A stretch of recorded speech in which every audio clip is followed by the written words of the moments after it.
שלום לכם חברים וברוכים הבאים לעוד פרק בברנד ג'ם, שבו אנחנו חוקרים את עולם המותגים, התרבות, האסטרטגיה וכל מה שמחבר ביניהם. והיום הייתי רוצה להתחיל ופשוט לציין שבדרך כלל אנחנו נוטים לתייג את הקשר בין מותג לקהל לקטגוריות שונות, אבל אנחנו בדרך כלל כאמצעי להגדרת נקודת המוצא של מיקום הצעת הערך שלהם, אנחנו מדברים על B2C, B2B, D2C ורבים אחרים. אבל בעצם בכולם אנחנו בסוף מדברים על H2H, Human to Human, כי הקשר בסוף זה מאדם לאדם כאמצעי ליצירת מעורבות רגשית, אינטלקטואלית אמיתית. ואחד השיטות הכי חודרות שיש לנו על מנת לבסס את הקשר האנושי הזה, זה השימוש בהומור. ועל זה אנחנו נדבר היום. בשנים האחרונות אנחנו גם עדים לשימוש הולך וגובר בהומור כאמצעי במרקטינג ופרסום. יש דוח מ-22 של נילסון שמדבר על כך 75% מהצרכנים מעריכים מותגים שמשתמשים בהומור, ו-33% אמרו שהם נוטים להיזכר בפרסומות שמצחיקות אותם. אז היום אנחנו נחקור את הערך של הומור בתקשורת מהות המותג, ונשאל שאלות כמו האם זו רק דרך חכמה ומשעשעת למשוך תשומת לב בקמפיינים נקודתיים, או שהומור יכול לשמש כמשהו עמוק ועקבי יותר, ובעצם להעיד על האופן שבו המותג מתייחס לעצמו ולקהלים שלו. ובאיזה מידה הומור אומר דברים על תרבות ורוח הזמן, ואנחנו גם נתייחס לפיל שבחדר, של למה for cyber sake, כל הלקוחות שלנו בעולם הטכנולוגי, מתעקשות לקחת את עצמם קצת יותר מדי ברצינות לפעמים, והאם יש שם מקום להומור. אז בואו נתחיל. תמר, שלום לך. הנני. הנך. רגע, אני הצעתי אותנו? לא הצעתי אותנו. לא הצעת אותנו. וואי. אם הם לא מכירים אותנו עד עכשיו, חבל, זה לא יעזור. כן, מאות אלפי הצופים, אבל איתנו היום, תמר דן. שלום, שלום. דיוויד לקסר, וגם אנוכי, דייב שמיר. אז נתחיל עם תמר דן. כלומר, תמר. היי. איזה מקום תופס ההומור במפת ה-DNA הכולל של מותג? והאם זה יכול בכלל להיות חלק מה-DNA של מותג? באמת, פרופר. אז זו שאלה מורכבת, כי אני חושבת שיש בבניית מותג, בעצם קפצנו לכזה ממש דייב דין, אבל כשבונים מותג, בעצם אנחנו מתייחסים לשתי אספקטים עיקריים. מה אנחנו רוצים לומר? בעצם התשתית המותגית, שזה המיצוב, וזה מה שנקרא המסרים, המצאת הערך שלנו, ומה אנחנו רוצים להגיד. ואז יש את החלק השני, של איך אנחנו אומרים את הדברים האלה. יש כל מיני דרכים שונות לומר את אותו המסר. האם אני מצחיק? האם אני עצוב? האם אני שמח? האם אני כועס? איך אני מעביר בעצם את המסר שאני רוצה לומר? ופה אני חושבת שה-DNA המותגי והאופי של המותג כל כך בא באופן חזק ומשמעותי לפועל. כי מותג יכול לבחור, וזה דרך מצוינת להתבדל בעצם, מותג צריך לבחור באיזה אופן הוא מתקשר עם הלקוחות שלו, ובאיזה אופן הוא מעביר מסרים. זה יכול להיות משהו שהוא נובע מתוך איזשהו רצון לעשות פאן, ולהגיד, אוקיי, כל הקטגוריה שלנו מאוד מאוד מאוד רצינית, ואנחנו רוצים להקליל, או שזה נובע, זה יכול לנבוע ממקום מאוד אותנטי של, זה מי שאנחנו, זה מי שהפאונדרים שלנו, ואנחנו רוצים להתחבר למקום הזה. אני חושבת שהמקום של ההומור הוא מאוד תלוי באופי של החברה עצמה. יש חברות שיש להן משרדי פרסום מאוד מאוד גדולים, שיכולים להתמודד עם כל סוג של אופי שהמותג בעצם יגדיר לעצמו. וזה לא משנה אם הוא יבחר להיות מצחיק, אם הוא יבחר להיות משהו אחר, אבל הם יכולים לעבוד באופן קונסיסטנטי בתוך הפריים הזה של ה-DNA שהמותג בחר לעצמו. אבל כשזה נוגע בסטארט-אפים וחברות בצמיחה בכלל, שאין להם חברות פרסום ענקיות, גם אין להם תקציבי שיווק ענקיים, ויש להם צוות מצומצם שעובד על הטמעת המותג, שחובש גם הרבה מאוד כובעים שמשתנים לאורך היום, צריך לשאול את השאלה המאוד חשובה, האם הם יכולים להתמודד עם הומור כאופי של החברה, שהם צריכים כל הזמן להשתמש בה ולהוציא אותה לפועל, וממש לתקשר ככה בצורה עקבית ועם הלקוח. כי אני מאמינה, ואני תמיד אומרת את זה, אם אתם לא יכולים להתמודד עם משהו באופן עקבי, אל תשימו אותו להיות חלק מהמותג. כי זה לא משנה אם הפאונדרים, אנשים הכי מצחיקים בעולם, אם מי שבפועל לא יכול להוציא את הדבר הזה ולהשתמש בו ביום יום, זה פשוט יתמסמס ויזוז הצידה וילך לאיבוד. אז אני אומרת, הומור הוא באמת חשוב ומשמעותי, אבל צריך באמת לחשוב על איך אנחנו, על השלב 2 ו3 אחרי האסטרטגיה כדי להטמיע אותו. יש משהו, לקראת הסשן הזה, חשבתי על שחקני קולנוע שונים, כי יש משהו, בין אם אתה מצחיק, בין אם אתה רציני, בין אם אתה מרדן, לא משנה מה, יש משהו בעולם העסקי שהוא מחכה את עולם הקולנוע. כאילו בסוף אנחנו מחפשים לייצר איזשהו אינגייג'מנט עם הקהל, ואין מישהו יותר טוב ללמוד ממנו את כל הדבר הזה, מהשחקנים שגדלנו או שאנחנו ממשיכים לאהוב. וחשבתי דווקא על דמות שהיא מפתיעה, על קלינט איסטווד. וקלינט איסטווד, אני תמיד אהבתי את קלינט איסטווד, וברור שכל התפקידים שלו תמיד היה badass, והוא תמיד היה קשוח, ותמיד הדמות טיפה של מבודד, של מתבודד, אבל תמיד היה לו הומור, אבל תמיד היה לו את ה-one-liner'ים האלה, אז כאילו אף אחד לא אומר, תתאר לי את קלינט איסטווד ותגיד לי, וואו, הוא בן אדם, הוא מצחיק, אבל תמיד כי הוא ייצג את כל הערכים של הקשיחות, של הגבריות, של ההליכה עם האמת שלו, אבל תמיד הוא היה מספיק, הוא ידע מי הוא, וזה למה הוא תמיד יכול היה לטבל את המשפטים עם ה-one-liner'ים שלו של make my day, או go ahead, make my day, וזה תמיד, ובסוף כל הדבר הזה, זה לא שאנחנו בעולם העסקי יוצאים, אנחנו לא קומיקאים, אנחנו אנשי עסקים, אבל ההומור, ולמה אני מחבר את זה לקלינט איסטווד? כי כשאתה מרגיש בנוח עם עצמך, ההומור הוא בא במינון הנכון. כאילו זה לא שאתה נכנס לחדר ומתחיל לספר בדיחות. קודם כל אתה בעצמך, אבל כמו כל בן אדם שאנחנו אוהבים, הוא יודע מתי לשים את הבדיחה. יש כאלה שימשכו את הבדיחה יותר מדי, יש כאלה שיגידו את זה בוואן ליינר בלי לפרוץ איזשהו חיוך אפילו. אבל מה שאנחנו אוהבים זה אנשים שיודעים מי הם, מותגים שהם יודעים מי הם, ואז כשהם מספיק נוח להם עם הזהות שלהם, ההומור הוא יוצא באופן טבעי ובאופן משכנע ובאופן שהוא מחבר. אז בואו נדבר שנייה על למה הומור בעצם. כלומר, אני חושב שבראש ובראשונה הומור פשוט זה דבר שמסיר מגננות. כלומר, תחשבו על זה, אתם מכירים בן אדם, אוקיי? צריכים לשבת איתו, לדבר איתו, כל אחד, זה יכול להיות פגישה עסקית, זה יכול להיות דייט, כל דבר. זה לא עניין של בדיחה אפילו, רק העניין של לבוא עם משהו הומוריסטי, זה ישר איכשהו, יש לזה סוג של vulnerability שהוא דו צדדי, כי מצד אחד אני מסיר מגננה מעצמי, אוקיי? ואני אומר, הנה, אני מסוגל, זה האופי שלי, זה חלק ממטען אולי יותר עמוק, יותר פרטי. אבל במובן האישי, כשאתה פונה לאנשים או כמותג? אז אני מביא את זה למותג.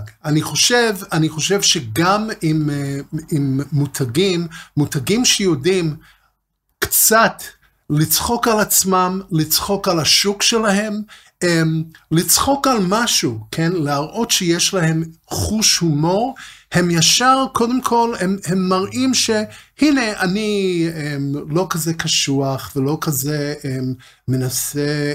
לא לוקח את עצמי ברצינות גדולה מדי. כן, לא ברצינות יתרה, וגם לכם, הקהל שלנו, כאילו, גם אנחנו אולי קצת צוחקים עליכם, וזה יוצר איזשהו דו-שיח לפעמים, שהוא... הוא מוריד מגננות, בוא נגיד, הוא מוריד מגננות, תמיד החשש הגדול של לקוחות, או החשש בכלל בהומור, האם הוא מסית את התשומת לב, ופה דרוש כישרון מאוד גדול לחבר בין האמיתה המוצרית, האמיתה המותגית, ואיפה ההומור יכול לפגוש את זה בצורה מושלמת. זה איזשהו פיין, זה ריקוד מאוד מאוד עדין לוודא שהדבר הזה הוא עובד והוא אפקטיבי. אני חושבת ששנייה צריך לדבר על הומור כהומור, כי מה שאתה אומר, דיוויד, זה כמו שאנחנו לפעמים אומרים שאנשים חושבים שאנחנו מדברים על תרבות, הם חושבים שאנחנו מדברים על תיאטרון ומשהו גבוה כזה, אבל הומור זה לא עניין של לבוא ולספר בדיחות כל הזמן. זה לשים איזשהו פן, איזשהו טוויסט לצורה שבה אנחנו מגישים את המסר. אז גם פה לא תמיד צריך להכניס בדיחה ופאנצ'ליין, ואני דווקא חושבת שהגענו נורא מהר לאיך, אבל... אני חושבת ששנייה צריך לחזור שני צעדים קדימה ולהתחבר למה שאתה אמרת, דייב. אמרת שההומור חזר לפרסום, בעצם על השיווק, לאט לאט. כן, ולמה בעת הזו?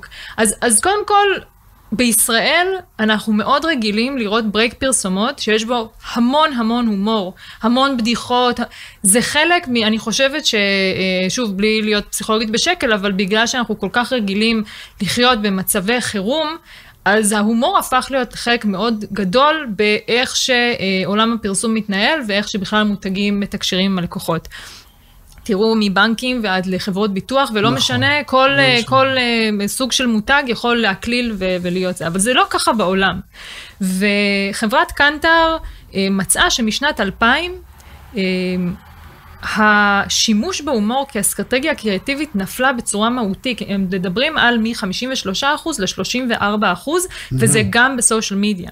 ואחת הטענות לכך הייתה שבגלל שבשנות כאילו המילניום החדש היה רווי במשברים, התחיל עם ה-9-11, ואז המשבר עשה פריים, ואז היה לנו את הקורונה, ואז היה לנו את כל הסיפור של האינפלציה, אז המותגים הרגישו שזה לא הזמן הנכון להתעסק בהומור. עכשיו, תוסיפו לזה את זה שפתאום הכל נהיה נורא רגיש, והם מפחדים להפחיד את כל העולם, והם מפחדים להעליב את ההוא ואת ההוא, בגלל ה-cancel culture, ואת הדבר הזה שככל שהזמן עבר, המותגים יותר ויותר איבדו את ההומור העצמי, ואת היכולת טיפה, הם נהיו יותר מדי רציניות, והתחילו להסתכל על עצמן, ואפילו... כאילו, הם יותר מדי מרוכזות בעצמם, והחשש שלהם מזה שהם לא יתפסו רציניות, פתאום כל הדברים האלה השתלבו יחד, וההומור טיפה נעלם לנו מהזירה. הוא לא דווקא נעלם. את יודעת, יש משהו, בדיוק ראיתי, אני מנוי ל-NFL.com, יש לי חולשה למשחקי פוטבול, ושם זה מדהים שכל המותגים הם עושים את הפרסומות המותאמות לקהל של הפוטבול, זה לא רק בסופרבול, אלא כל יום ראשון משך העונה, ושם אתה רואה ש-98% מהפרסומות הן מבוססות הומור. אבל תחשוב למה? כי זה זמן ממוקד שבו אנשים יושבים ויש להם state of mind מאוד ספציפי של להתעסק במשהו שהם אוהבים, וזה קליל, וזה עם החבר'ה, אז ההומור הוא כאילו מרגיש שזה חלק... וזה קהל שהוא לאו דווקא שבוי ב-cancel culture. גם אם הוא שבוי שם הוא עדיין יותר קליל, אוקיי? אבל שם הוא מוכן לצחוק על עצמו, כי אני חושב, זה המסורת של המשחק. מאוד נכון מה שאת אומרת. שברצף של כל מה שקורה, אוקיי, התכנסנו בשביל תיאטרון בעצם, נכון? זה לגמרי בידור. Entertain us, בדיוק. בדיוק, אז זה על הרצף הבידורי של כל החוויה שמתרקמת שם. אבל אני חושב שגם אינסטגרם למשל, וכמה שאני בדרך כלל ביקורתי כלפי סושיאל מדיה, אבל הרילס שהפך להיות הדבר המשמעותי, אנשים לא אכפת לי מה החברים שלי עושים בחופשות שלהם, ולא בא לי לראות את זה, אני ישר הולך לרילס, וזה איזשהו entertainment. כן, אבל זה מותאם לך ספציפית, הוא יודע לזהות מה אתה אוהב ולהגיש לך את זה, על זה אי אפשר להסיק לכל החברה. נכון, אבל עדיין רוב הפיד של האנשים באינסטגרם, הוא דווקא, הוא קליל והוא מאוד נוטה לכיוון של האנטרטיינמנט, וזה קליפ של המון קומיקאים, גם רואים את העלייה המאוד גדולה של, כאילו זה מאוד, אני מעיז לומר תור הזהב של הקומיקאים. של הקומיקאים העצמאים, רואים את זה גם עם כל, אתה יודע, גם עם העלייה של טראמפ שהוא מוקף עם הקומיקאים של היום, יש איזשהו רצון להשתחרר גם מהכבלים של ה-cancel culture, יש איזשהו רצון לצחוק, רואים את התעוזה של מותגים מסוימים, בין אם זה liquid death או בין אם, טוב, liquid death, אבל המון זאת הסיבה, אגב, שהוא בולט גם liquid death, בגלל שהוא עשה משהו שהיה כל כך שונה, אבל הסיפור הזה של החזרה של ההומור, זה דבר שאנחנו יכולים לדבר עליו ב4-5 שנים האחרונות, אני חושבת שכשהתחלתי להתכונן לפרק הזה, פתאום ראיתי שיש הרבה מאוד כתבות שמדברות על זה שבאמת ההומור מתחיל לחזור ולתפוס את מרכז הבמה. כי מה נשאר לנו עוד? בדיוק. בדיוק, מה נשאר לנו עוד? כמה, כן, הגענו מאוד מהר לדום. אבל בהמשך למה שאמרת על liquid death, ויש, אולי נצלול קצת לדוגמאות כאלו, כי יש בכל זאת מותגים שהם באמת מזוהים עם איזשהו צביון הומוריסטי מאוד מאוד מובהק. אני פשוט כל הזמן מוקסם ממה שאני רואה אצל אוטלי, למשל. אוטלי, זה דוגמה מעולה. גם איך שהם כותבים על עצמם, גם ראיתי פרסומת שלהם, רואים בחור בן 40, תוך כמה שניות רואים המצלמה מתמקדת בו, ורואים שהוא עומד בשדה שיבולת, אוקיי? ופתאום שומעים שהוא מתחיל לנגן, והמצלמה יורדת ורואים שהוא מנגן, הבחור, ולמה אני אומר הוא מנגן? כי ההוא זה המנכ"ל של החברה, אוקיי? כתוב שם, שכחתי את שמו, CEO. מסי שוודי. אוקיי? ואז פתאום, אני יכול לעשות את הבחורה שלי בשירה בברנדן. בבקשה. פתאום שומעים בן אדם, הוא מסתכל ואומר ככה, פנים רצינות. It's like milk made for humans. It's like milk made for humans. Wow, wow, wow, no cow. הוא בטוח בעצמו. עכשיו, דייב מוזיקאי, אם לא ידעתם את זה עד עכשיו. דייב עכשיו, כן, לא חשוב. חשוב מאוד. חשוב.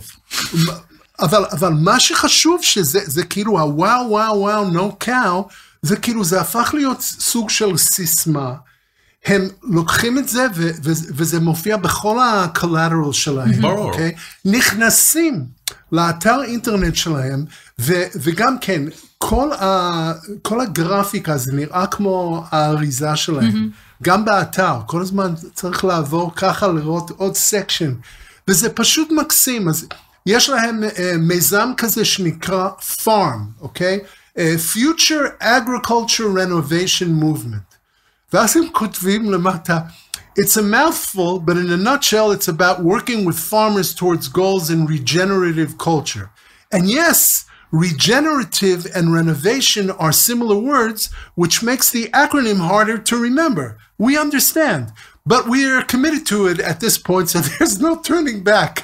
אבל לא רק זה, אתה מוכיח פה עוד נקודה, שדווקא מותג שהוא בטוח בעצמו, א', הוא לא מפחד להיות מצחיק, ב', הוא לא מפחד להרחיב במילים. כי אנחנו כל הזמן שומעים, אתה יודע, זה הזיידגייסט של מנהלי השיווק, במיוחד בארץ, שכאילו אף אחד לא קורא, ואף אחד לא, כאילו, אני לא מבין את הבדיחה, אז כנראה שהקהל לא יבין, ותמיד יש את הדיסוננס, וזה מאוד קשור גם להומור שלנו, גם כשאנחנו מדברים על הבנקים, ההומור בארץ, וכמה שאני חולה על הארץ, אבל יש משהו שהוא תמיד בולט, הקומיקאים שלנו הם תמיד המכנה המשותף הנמוך, וזה בגלל גודל השוק. אין פה מקום למשהו. אז יש לנו את שחר חסון, וישראל קטורזה, וזה בדיחות של כאילו של מילואים, וזה כאילו, ואדיר מילר, וזה ההומור שלנו. והוא לא הומור מתוחכם.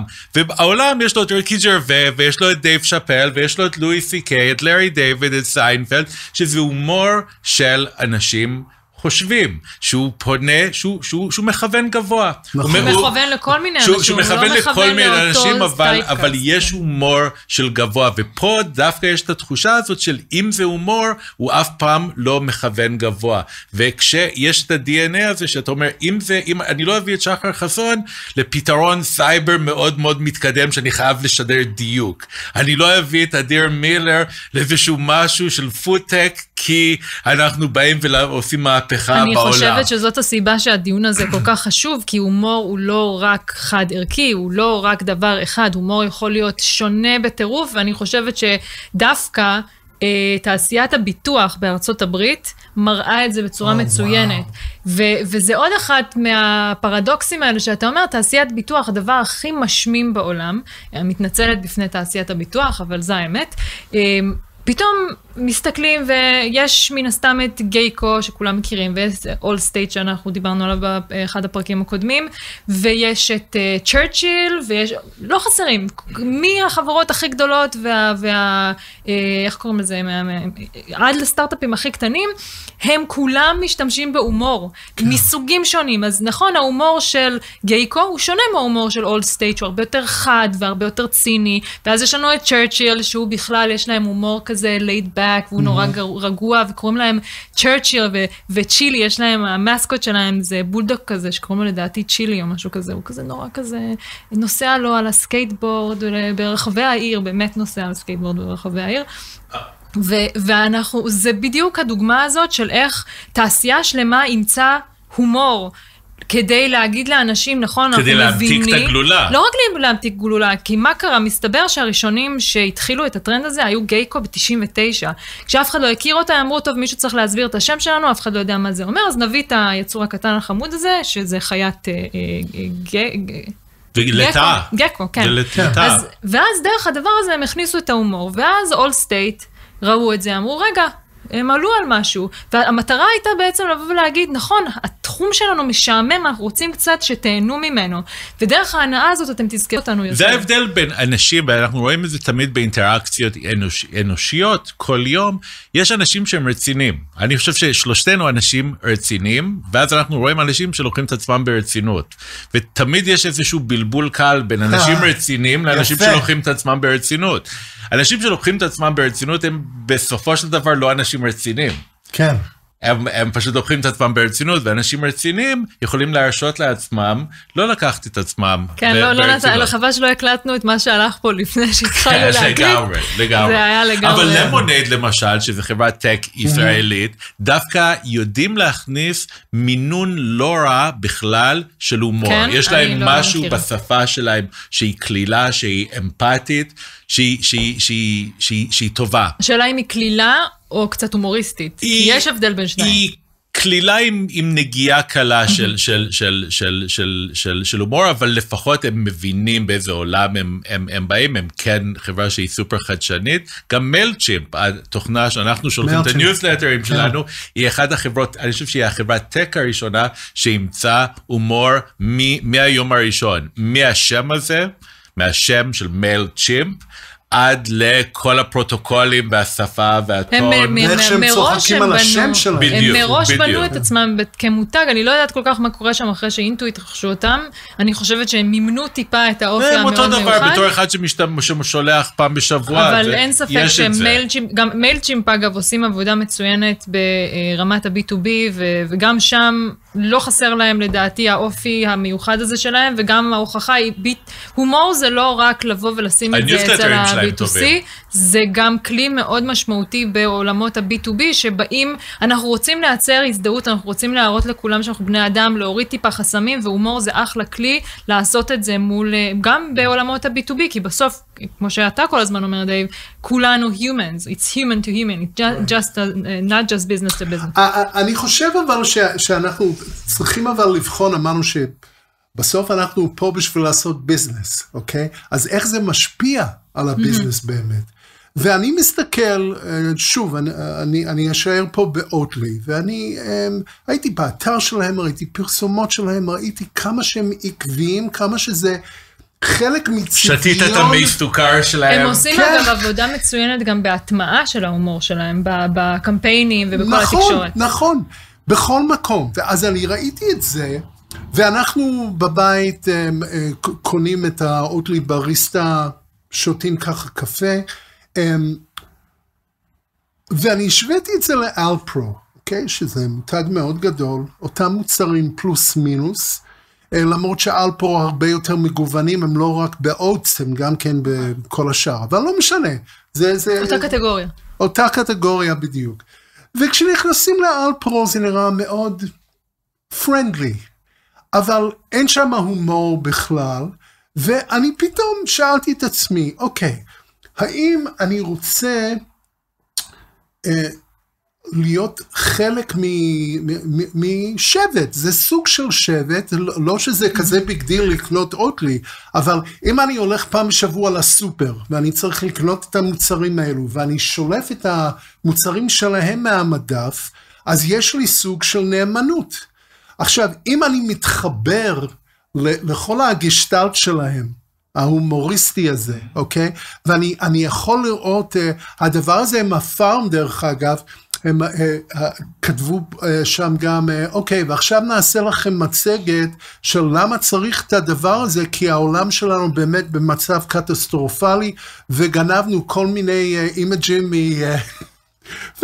וזה פשוט להסתכל על המצב הנוכחי של climate change, של כל המשבר האקלים, ולצחוק תוך כדי. עכשיו, אני רואה את זה, ואני אומר, אוקיי, אני גם לוקח אותם ברצינות, שהם באמת עושים משהו, כלומר, לא יודע אם הם עושים משהו באמת לשנות את אני לא לוקח אותם ברצינות במובן הזה.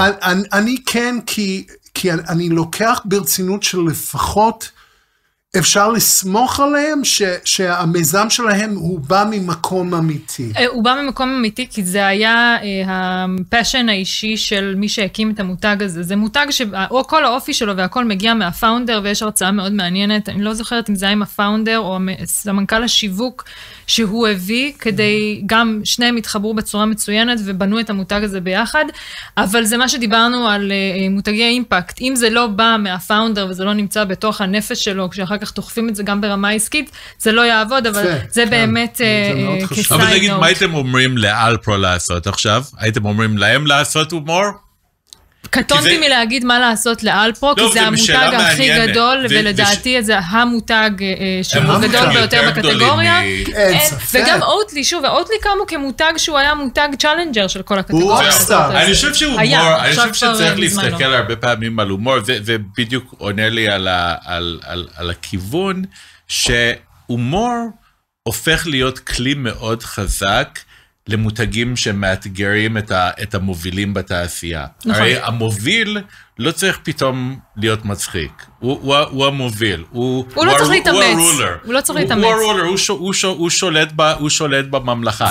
אם אתה רוצה להפיל את המלך, אם אתה רוצה להפיל את המלך או להוריד אותו כמה נוטשים בסולם של הממלכה, אם אתה רוצה לזהות את ההזדמנות שלך, הדרך לעשות את זה הומור. כי ההומור הוא מייצג איזשהו מקום את האמרה של out with the old, in with the new. כי ההומור הוא האנרגיה הויטלית של היצירה. היא מסמלת את החדש. הומור הרבה פעמים הולך עם החדש. החדש הוא אין לו את 8 ילדים ואת המשכנתה, הוא חדש, הוא חסר דאגות, והוא בא והוא יכול להבטיח עתיד יותר ורוד. וזה הכוח של הומור בדברים האלה. צריך גם להבין באיזשהו עולם, כאילו אם אנחנו מסתכלים, אני בחיים לא הייתי בא ללקוח ואומר לו, אתה צריך הומור. ההומור, וזה משהו שאני חושב שצריך לחדד בשיחה. זה לא האסטרטגיה, אומר, בתוך האסטרטגיה אנחנו נהיה מצחיקים. אנחנו מזהים קודם כל, האם אתה צ'אלנג'ר או אתה זה. ואז אתה, זאת השאלה המעניינת, כי איך מגיעים בכלל, איפה ההומור נכנס במשוואה. היא לא על ההתחלה, היא קודם כל להבין האם אתה מאתגר משהו. אם אתה מאתגר משהו, אתה צריך להיות יותר בועט. וההומור נכנסת לאותו בקט של מרדנות, מה מידת המרדנות, המצחיקות, כל הדברים האלה שבאים לאתגר את הסטטוס קוו. אני חושבת שהמסרים המאתגרים האלה, אם אנחנו נסתכל על כמה מותגי צ'אלנג'ר שאנחנו מכירים, בין אם זה ברגר קינג, בין אם זה ארסי קולה בזמנו, אבל גם פפסי, או הרץ מול אביס, כל המותגים האלה, גם מותגים חדשים אגב, שנכנסים לקטגוריה ורוצים לערער אותה, תארו לעצמכם, אומרים את כל המסרים האלה, בלי להכניס את ההומור, זה היה נשמע מתנשא, בדיוק, זה היה נשמע כמו חבר'ה, אנשים שלא יודעים על מה הם מדברים, על זה שהם באים to poke the big guy, אבל בלי שום אבל ברגע שיש להם הומור, וברגע שהם מצליחים לתקשר את ההומור שלהם בצורה אותנטית, אז הם מתחילים להציק באמת, הם תופסים תשומת לב, ואגב, אני כן רוצה שנתייחס שנייה על למה הומור עובד, והם מצליחים בעצם לתפוס תשומת לב, כשאחרת הם לא היו מצליחים לתפוס. וזה באמת מחבר אותי ללמה הומור עובד. אז נגיע לחלק המחקרי של העניין שנייה, כי אני חושבת שזה כן חשוב להבין שאנחנו לא סתם מדברים על הומור, כי הומור זה כלי לאפקטיביות, הומור זה כלי עסקי מאוד מאוד חזק. ואנחנו יודעים שדרך מחקרים, כדי שהפרסום יהיה אפקטיבי, אנחנו צריכים שאנשים ישימו לב אליו. זה ההבדל בין לשמוע ולהקשיב, ולראות ובאמת להסתכל ובאמת להפנים את מה שאתה רואה. ואז מה שאנחנו רואים במחקרים זה שפרסום דיגיטלי שמעורר רגש אז הוא פי 4 יותר אפקטיבי ביצירת נכסיות מותג והשפעה עסקית מפרסומות שלא מעוררות רגש. ומה הסיבה לכך? זה בגלל שהרגש מאותת למוח שלנו שהנה קורה פה משהו מעניין וכדאי שנשים לב אליו. וברגע שאנחנו שמים לב אליו אנחנו זוכרים אותו טוב יותר, אנחנו בעצם בונים פה איזשהו זיכרון מותגי. ולמה זה הדבר הזה טוב? כי כשאני נמצאת במצב של לקבל החלטה, מה שאני זוכרת, זה נמצא בסט הבחירה שלי, ומשם, המותג שנמצא שם כבר הגיע למצב שאני בכלל שוקלת אם לרכוש אותו או לא לרכוש אותו. אז בגלל זה הומור הוא כלי סופר אפקטיבי בלייצר רגש עז. כי זה גורם לנו לצחוק, זה גורם לנו לאושר, זה גורם לנו לפן, וברגע שמשהו גורם לי להרגיש טוב, אני כנראה אזכור אותו. אז בגלל זה הומור הוא כלי סופר סופר חשוב. כן, ולצחוק זה רגש עילאי. נכון. אבל מה קורה לאנשי מיתוג שאין להם חוש הומור? אנשי מותג, תראה. יש הרבה אנשי מיתוג שהם לא מצחיקים. לא, אבל כמו שאתה אמרת, המטרה שלנו, כשאני נכנסת לאג'נסי של מיתוג שלא יודע לעצב טוב. אבל זאת הסיבה בדיוק שבתחילת לא, אבל יש אנשי מיתוג שהם טובים, שאולי מאוד מנוסים, וזה, אבל הם לא מצחיקים, ה-DNA שלהם הוא לא מצחיק. אבל זאת הסיבה שאנחנו חוזרים למה שדיברנו בהתחלה. זאת הסיבה שאני, קודם כל, איש מיתוג לא חייב להיות מצחיק כדי שהמותג עצמו יהיה מצחיק. זה הכל תלוי באותנטיות. אם המותג עצמו והאנשים שמרכיבים אותו לא מתחברים להומור, אז מן הסתם לא משנה כמה הם ירצו להיות מצחיקים, זה לא יעבוד. אנשים עולים על זה נורא נורא מהר. אבל ברגע שאנחנו כן מזהים שיש פה איזושהי inclination לרצון להיות טיפה יותר קליל ויותר הומוריסטי ולא להתייחס לעצמנו ב100 טון ולהפיל את המסרים שלנו בשיא הכובד על הלקוחות, כי תסתכלו, אוקיי, מי שמאזין, תפתחו את כל האתרים של כל הקטגוריה שלכם. אוקיי? כמה מותגים באמת מושכים את התשומת לב שלכם? כמה מותגים באמת קופצים לכם לעין באיך שהם אומרים את הדברים? ועזבו את מה שהם אומרים, כי רוב הסיכויים שמה שהם אומרים זה גם אותו דבר. אבל איך שהם אומרים. וברגע שאתם רואים את זה, אתם יודעים טוב מאוד על מה אני מדברת. אם אתם מזהים את המותג השונה הזה, הוא ישר קופץ לכם לעין, בגלל זה אתם גוללים באתר שלו עוד ועוד, בגלל זה אתם קוראים את מה שהוא אומר, ואולי נכנסים גם לטאבים אחרים ורואים ומתעניינים יותר. הומור זה כלי לפתוח את הדלת. זה כלי מצוין למשוך תשומת לב. אחר כך, מן הסתם, שצריך to deliver messages בצורה ברורה, בצורה מובנת. It's a handshake. הומור זה לא המטרה, זה האמצעי. אני חושב שיש עוד אלמנט בהומור ובבדיחות בכלל, שזה מייצר אקסקלוסיביות. כי זה תמיד יש את הביטוי הזה של הבדיחה הפנימית. כן? ובדיחה פנימית, כאילו, אתה לא תבין, זו בדיחה פנימית. ואז תמיד שאם אי פעם שמעת את זה, אז אתה אומר, אבל אני רוצה להבין את הבדיחה הפנימית. לא, אתה לא תבין. וכשמותג מתנהל, הרי אחד האלמנטים הגדולים בכלל של מותג, הוא לייצר איזושהי תחושה של אקסקלוסיביות. לא רק בלקשרי, בכל מותג, האנשים שמשתמשים בשירות שלנו, במוצר שלנו, הם טיפה יותר מבינים, כמו אפילו אפל, הוא בנוי על אנשים טיפה יותר מגניבים מהאנשים שמשתמשים ב-PC. ואם אתה יודע, וזה גם ההבנה של השבט, אנחנו תמיד חוזרים לשבט, אבל כשאתה מבין את השבט, יש לך את היכולת לייצר את הבדיחה הפנימית הזאת, שאבא שלי לא יבין, אני אבין.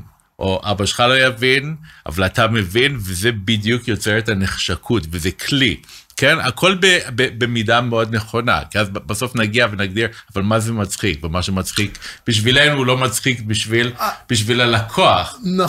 נכון. וגם צריך לקחת בחשבון, אנחנו מדברים על הומור, על מה מצחיק, ובואו ניקח את זה צד אחורה טיפה, שיש הומור שפשוט מעלה חיוך על הפנים. שזה גם כן, it's very disarming, זה ישר חודר פנימה. למשל, דיברת קודם על העניין של עולם השכרת הרכב, ושאייביס רצו למצב את עצמם אוקיי, we won't be number one, we'll be the best number two. וכל הטאגליין שלהם, של we try harder, זה ישר, כלומר, רואים את זה, מחייכים. כאילו, זה נותן לך להרגיש טוב עם עצמך, אבל זה לא בא מהמקום הזה, זה בא מתוך ההבנה שהם לא יכולים להיות number one. לא, ברור.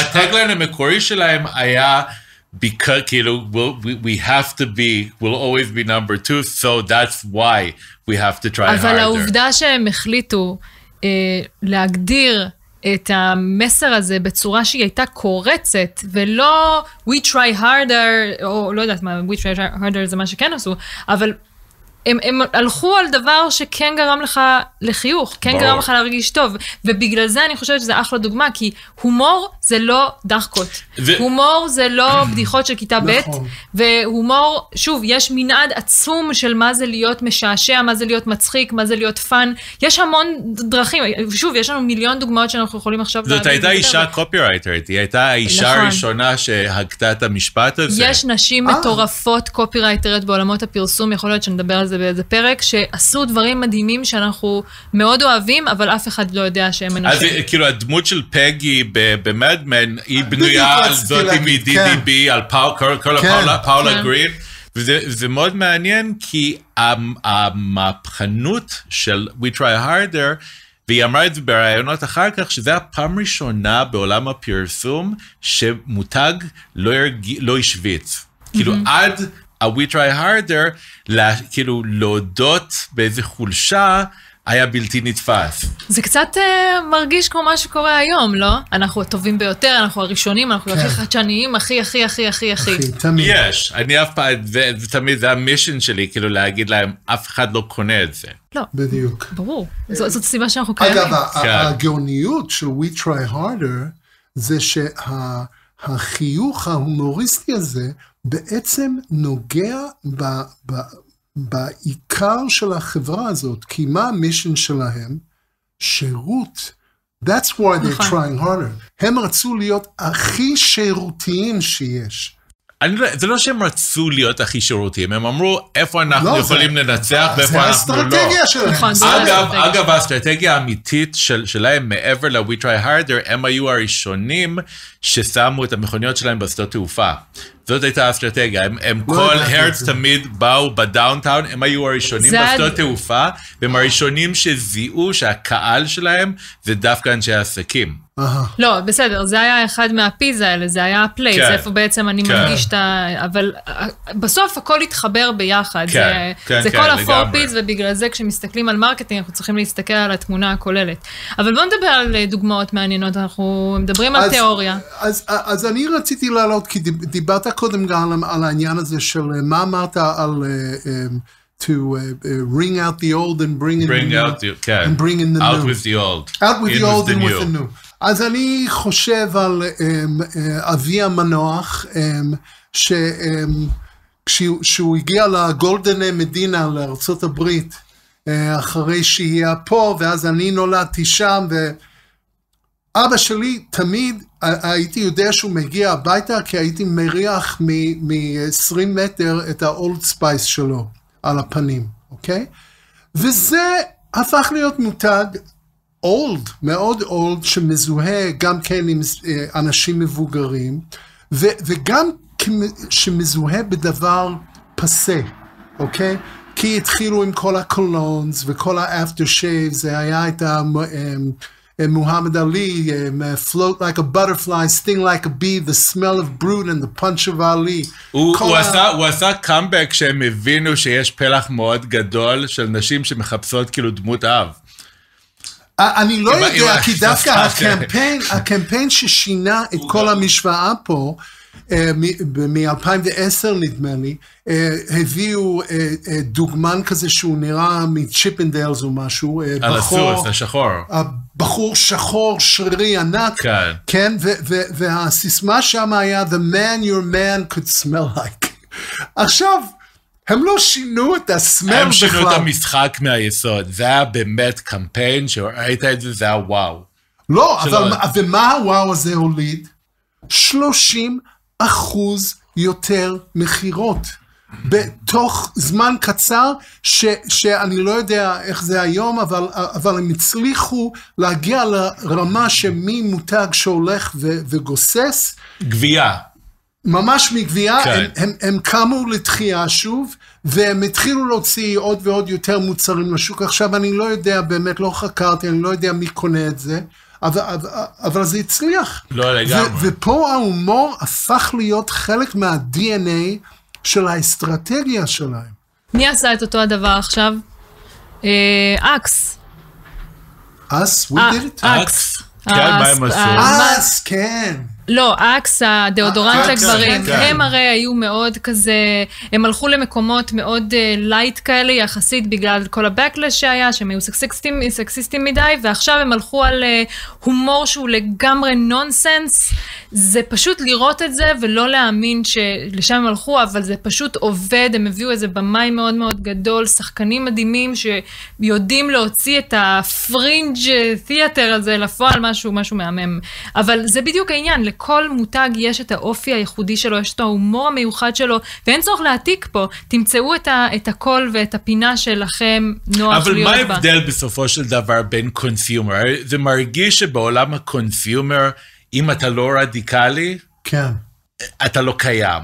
ואז אנחנו מנסים, אני חושב ששלושתנו תמיד מנסים להביא את הרוח הקונסיומרית לעולם הטק, אבל שם יש חוקים שונים, נכון? יפה, אז בואו נדבר על זה. אז זאת השאלה, הרמתי את הכפפה ותענו כאילו מה אתם חושבים. אז השאלה היא, בואו נקרא לילד בשמו. למה אנחנו יושבים בחדר, טוב, אתם אולי, זה יכול להיות פאונדרים, בטח תמר בגילך, אבל אני, זה יכול להיות ילד שלי לפעמים. מעניין בת כמה אתה חושב שאני, אבל לא משנה, בואו נדבר על זה עכשיו. 30. וואו. טוב, בואו לא נדבר על הגיל שלי עכשיו. אני יודע מה גילך, מה הקשר. אבל... בלבלתי אותך, סטארט-אפים. כן, בדיוק, סטארט-אפים, אוקיי. ואני יושב בחדר איתם, ואני הרבה פעמים, אני חוזר הביתה אחרי, ואני אומר לאשתי, אני אומר, וואו, אני מרגיש כאילו, אני המבוגר האחראי בחדר, באתי בשביל כאילו, להיות the wise man, whatever, ואני יושב עם חבר'ה שהם כל כך לוקחים את עצמם ברצינות to a fault, כאילו, שאין שם דרך גם, הנה, הומור, אם אני מנסה ככה to break the ice, כאילו, לשבור את הקרח עם איזו בדיחה או משהו כזה, אני לא מצליח, שהם כל כך ממוקדים במסכים שלהם, ומה שהם צריכים לעשות, ושהם היחידים שיודעים לעשות סייבר, whatever, ולמה החברות האלו לוקחות את עצמם כל כך ברצינות, ולא, אין להם, אני מבין למה. more lightness איכשהו. א', אני מבין למה. השאלה, כאילו... מה אפשר לעשות עם זה? מה אפשר לעשות עם זה? למה? אני חושבת ששוב, יכול להיות שלכם יש חוויה אחרת, אבל בתחושה שלי, הלמה היא בגלל שהכובד המשקל הזה, אוקיי, והסיבה של הרוב, לפחות האלה כשנמצאים בשלבי הגיוס הראשונים, במיוחד, הם נמצאים בתחושה שהמעמד הזה כל כך גדול, שהם צריכים לקחת הכל ברצינות. אוקיי, המצגת צריכה לשבת בול, והמסרים צריכים להיות בול, והם חייבים לעשות בדיוק את מה שאמרו להם לעשות, ומה שהמשקיע רוצה לשמוע, ולבוא ולהתחיל לדבר איתם על להקליל, ולהתחיל טיפה להכניס אופי לסיפור, עובר להם מעל הראש, ואני יכולה להבין למה. זה לא אומר שלא צריך לנסות לעשות את זה, כי אני גם חושבת שמשקיעים הם בני אדם, וכשהם יושבים מולם וטיפה לא עכשיו שמים שוב את 200 טון של כובד המשקל הזה עליהם, אלא נותנים להם טיפה משהו אחר שיבלוט להם לעין, זה כן גם יכול להיות אחלה טקטיקה בשלבים האלה. אבל הלמה זה בגלל שאני חושבת שהם כל כך ממוקדים, שקשה להם מאוד להסתכל שנייה טיפה להוריד את המשקל. אוקיי. אני חושב שזה גם, יש איזשהו משהו, ואני מרגיש שזה מצטמצם ב10 שנים האחרונות, אבל יש את הפרדוקס המאוד גדול של היזם הישראלי, שהוא איש העולם הגדול מצד אחד, והם אנשי העולם הגדול, אבל מצד שני הם עדיין חוזרים הביתה ורואים את אדיר מילר ואת שחר חסון. עכשיו, זה משתנה, אני רואה את זה עם המון יזמים, של יזמים ישראלים, born and bred בארץ, והם עדיין יעדיפו את ריקי ג'רווה ואת לואי סי קיי, על שחר חסון ואדיר מילר. וזה משתנה, הרי אנחנו לא גדלנו בארץ, לא גדלנו שכל אחד כל הזמן בחול. זה כאילו תולדה של 20 שנה האחרונות, הדבר הזה. וככל שאנחנו נהיים יותר אנשי גלובליים, אנחנו גם ההומור שלנו מתחיל להשתנות, ואנחנו גם רואים את זה בהמון מקומות, הרי ריקי ג'רווה וכל אלה, הוא מתחיל להיות אוניברסלי גם למעמד מסוים בסין, ומעמד מסוים בגרמניה, ויש איזשהו משהו, כי זה בדיוק העניין של השבטיות, זה מעבר לגיאוגרפיה, זה עניין של מיינדסט, ויש המון חברות, ככל שחברות מתחילים לזהות את הדבר הזה, ומתחילים לזהות למי הם פונים, הם כן מרגישים יותר בנוח לאמץ את הקודים, כי זה לפני שאתה קורא לזה הומור, זה קודם כל קודים התנהגותיים, שהם שייכים לאנשים האלה, וכשאתה יודע שהקוד ההתנהגותי מותאם בין המוצר, בין העסק שלך לקהל, אז אתה יכול להרגיש יותר בנוח להשתמש בהומור, הומור הוא קוד. אז אתה בעצם מחזיר אותנו למה שאנחנו גם כל הזמן אומרים, זה תבינו את הקהל שלכם, בדיוק. תבינו אותו מכל הצדדים, ולא רק הסטטיסטיקות, ולא רק מספרים, תבינו מי הוא, מה הוא אוהב. ואיפה אתה משתלב בתוך הדבר הזה. קודם כל, מה התרבות הזאת שהוא צורך, אוקיי? בדיוק. לא סתם חשוב להבין איזה סרטים הוא רואה, ואיזה סדרות הוא רואה, ואיזה מותגים הוא לובש, זה הרבה יותר חשוב ומה מבין החלום כמה שלו. חד משמעית, ברור, בגלל שברגע שאני מבין איזה תרבות הוא צורך, אוקיי? ובאיזה תרבות הוא חלק, ולאיזה נישה הוא משתייך, אני ידע להתאים את האופי של התקשורת שלי אליו. cultural reflection, זה הדבר אולי מספר אחד. והדבר השני, והסיבה השנייה שלדעתי מאוד קשה ליזמים ישראלים ללכת על הומור, זה בדיוק מה שאתה אומר, החוסר ההבנה הזה של הקהל, וגם לחשוב ההתנהגות שלי, כמו שאני רואה את הדברים, ומה שאני חושב על התרבות השנייה, היא מה שנכון, אני רואה את זה כל הזמן, אבל הם לא כאלה. הם כן כאלה. אבל איך אתה יודע? שאלת אותם, יש לך כבר לקוחות, בוא נדבר איתם, בוא נשאל אותם, בוא נעשה מחקר, בוא שנייה נפתח את הראש, ונבין מי הבן אדם ולא המספר שעומד מולנו. זה נכון מאוד, ואני אבל מזהה עוד משהו. היזם הממוצע שבא להציל את העולם עם whatever technology is next, אוקיי? או לעשות מלא כסף. או לעשות, בסדר, אבל בוא נגיד שיש לו משהו, באמת, עם איזושהי הבטחה גדולה. מה אנחנו תמיד מנסים להגיד לו? כן? לצמצם. כי הוא תמיד... אתה לא לכולם. אתה לא לכולם. אתה צריך להצטמצם. עכשיו, הוא רוצה גם להיות טוב בשביל הסיבה שבגללה הוא קם בכלל, אבל הוא אומר, אבל לא רק זה, זה גם יכול להיות לקהל יד הזה. עכשיו, על מה זה מפגין? זה מפגין... חוסר ביטחון. על חוסר ביטחון. ברור. עכשיו, בן אדם שיש לו חוסר ביטחון, גם לא יודע להיות יותר מדי הומוריסטי. אוקיי? ואני חושב שבן אדם שיודע מה זה המותג שלו, למי הוא פונה, מי האנשים, ומה המחסומים של אותם אנשים, אולי היה חושב רגע, ואם ניקח איזה משהו, איזה device הומוריסטי, שיכול להוריד את המחסום פה, ובום, להיכנס פנימה. ותמיד מילה אחת. כי הוא הקהל שלי, אני יודע מי הוא ואני יודע מי אני. ותמיד המילה הזאת מתאמץ. אני חולה על המילה הזאת, להתאמץ. הרי אתה מתאמץ מדי. אתה מתאמץ מדי, וזה מותג שהוא מתאמץ, ואין דבר יותר גרוע, הוא ההפך ממותג, בהרבה מובנים, מותג שאנחנו סומכים עליו ואוהבים אותו, ההפך מזה זה מתאמץ. ותמיד רואים את המתאמץ, בין אם זה החליפה, כאילו אני הולך להתלבש כמו ילד גדול המשקיע, או אם זה כאילו, אם זה בצורה מוגזמת מדי, אני מגניב מדי, אני בא עם כפכפים. כאילו יש את הבלנס הזה של להכיר את עצמך, ולא להזיע. וזה מה שאנשים אוהבים, אנשים שלא מזיעים. זה להכיר את עצמך, להכיר מי עומד מולך, ולמצוא איפה זה הדבר הזה מתחבר. אני חושבת שזה כל התורה. הרגנו את הכלבלב הזה. כן, לגמרי. אפשר להרדים אותו. פה לא נרדים כלבלבים, פה ניתן להם לרוץ באחו, שיהיה להם בכיף. אז רגע, אז אנחנו מדברים על כל הנושא הזה, וכל ההלוך ושוב, הסיסו הזה, כן או לא. מה אתם אומרים בסוף? כלומר, אם כבר פתחנו את זה כדיון, ואני חושב שזה היה דיון מעניין, מה היית מציעה לחברה? כלומר, את חושבת שאת בתור אסטרטגית,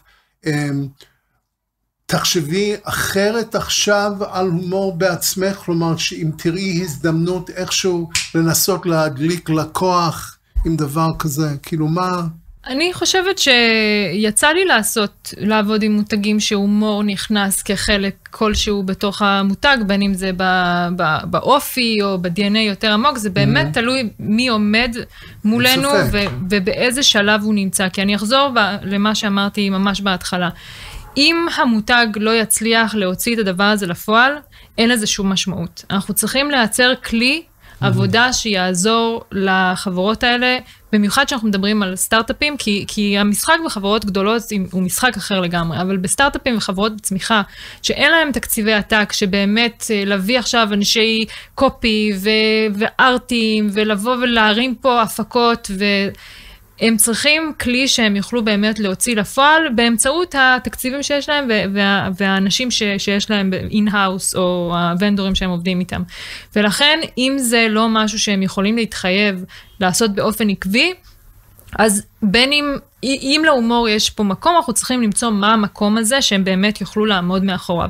אחרת, אם זה רק ליופי וקישוט, אני ממש לא רואה בזה שום ערך. אבל זה עדיין יכול, אני מסכים איתך, אבל עדיין, גם כשאתה בונה 12 שקפים, למכור את ההמצאה הכי גדולה מאז הלחם הלבן, וזה מה שאנחנו עושים הרבה פעמים, באים ואומרים, פה תכין מצגת, ואני רוצה $20 מיליון על הרעיון הזה. אז אתה יכול ללכת לכל ה-best practices של בעיה, ולעשות עוד דק שיבלה בישראל, או שאתה יכול דווקא להגיד, אני מזהה פה הזדמנות, אם זה מתאים, של לעשות דק שמתחיל עם שקף שעוצר אנשים stopping them in their tracks. זה לא לדבר על מותג, זה לא לדבר על משהו. קודם כל זה איך שאני מספר את הסיפור. אבל זה ההבדל בין אסטרטגיה לספר סיפור. נכון, אבל אם הדבר הזה עובד, א', זה ייתן ליזמים את הביטחון להבין, אוקיי, אם זה עבד מול המשקיעים, אני הרבה יותר פתוח בכלל לאמץ את זה בנרטיב של איך אני מוכר את הסיפור שלי. אבל הרבה פעמים אתה אומר, איך אני בכלל בוחר לספר את הסיפור? עכשיו, אם אני מחליט שהדבר הראשון שאני רוצה לעשות, זה all it takes זה כאילו שקף אחד שמכניס אותך לעולם שלי, לא להצחיק לשם להצחיק, אלא אני מספר סיפור שלם באמצעות בדיחה. זה נורם מקדונלד, הקומיקאי הגדול בכל הזמנים. הוא דיבר על, בכאלה, אתה יודע, עומקים של רגישות אנושית, אבל תמיד הוא אמר את זה בצורה מצחיקה, אז באופן הזה, אם זאת הדרך, אז לגמרי, אבל לא בכוח, אני לא מחפש להיות מצחיק, אני מחפש לספר משהו שהוא מעניין, ולפעמים הוא מצחיק. יפה, אולי נסיים עם בדיחה? נלך על זה. מתבקש. כן. אני עמדתי להגיד משהו על הומור, וזה אמרנו הכל, זה נסיים עם בדיחה, כי סיפרתי את זה לא מזמן, וזה עבד איכשהו. אוקיי. אז ינקלה, שהוא ניצול שואה. כבר התחלה מעולה. נכון? אני כבר במצב רוח טוב. אוקיי, אז אני כבן של ניצול שואה, אני ישר צוחק מזה, כי זה החוש הומור, הקשוח שלי.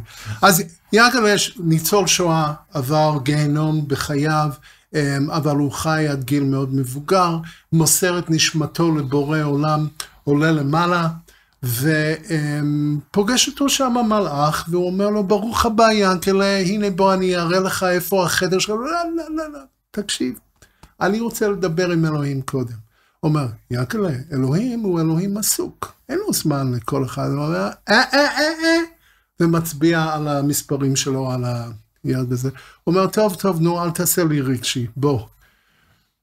הוא מגיע לפני אלוהים, עומד בפני אלוהים, אלוהים אומר לו, טוב, ינקלה, מה יש בפיך? מה אתה רוצה לספר לי?